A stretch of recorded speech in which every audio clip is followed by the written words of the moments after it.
एक बार की बात है, एक बार एक अध्यापक एक संपन्न परिवार के शिष्य के साथ कहीं जा रहे थे तो उस शिष्य को कुछ मजाक सूझी क्योंकि उसको रास्ते में किसी गरीब मजदूर के जूते दिखाई दिए। उसने अध्यापक से कहा, गुरुजी, अगर हम इन जूतों को छुपा दे तो कितना मजा आएगा।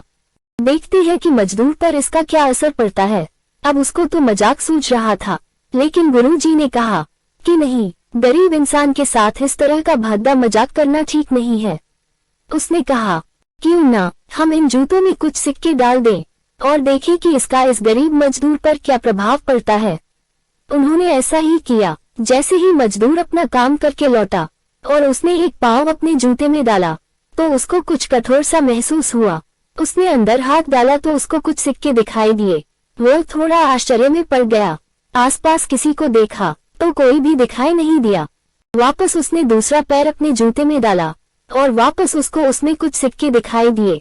अब दोनों जूतों के सिक्कों को उसने अपने हाथों में रखा और प्रभु की तरफ इशारा किया, है प्रभु, पता नहीं किस भले मानुष ने ये सिक्के मेरे जूतों में छुपाए हैं, लेकिन जिसने भी छुपाए हैं उसको मेरी दुआ है ताकि इन पैसों से मैं अपने बच्चों और पत्नी के लिए कुछ खाना और दवाइयाँ ला सकूंगा। और इतना बोलकर वह चला गया। इस बात को शिष्य और अध्यापक दोनों सुन रहे थे। अब अध्यापक ने शिष्य से पूछा कि अब तुम मुझे बताओ कि तुम्हें कैसा महसूस हुआ, तुम्हारी पहले वाली मजाक या मेरा ये तरीका। तो उसने कहा कि गुरुजी, मैं आपसे क्षमा चाहता हूँ। अब मुझे समझ आ गया है कि सच्ची खुशी किस चीज में है। जब हम किसी का मजाक उड़ाते हैं तो हमें कुछ पल का आनंद मिलता है, लेकिन इससे हमें बददुआ मिलती है।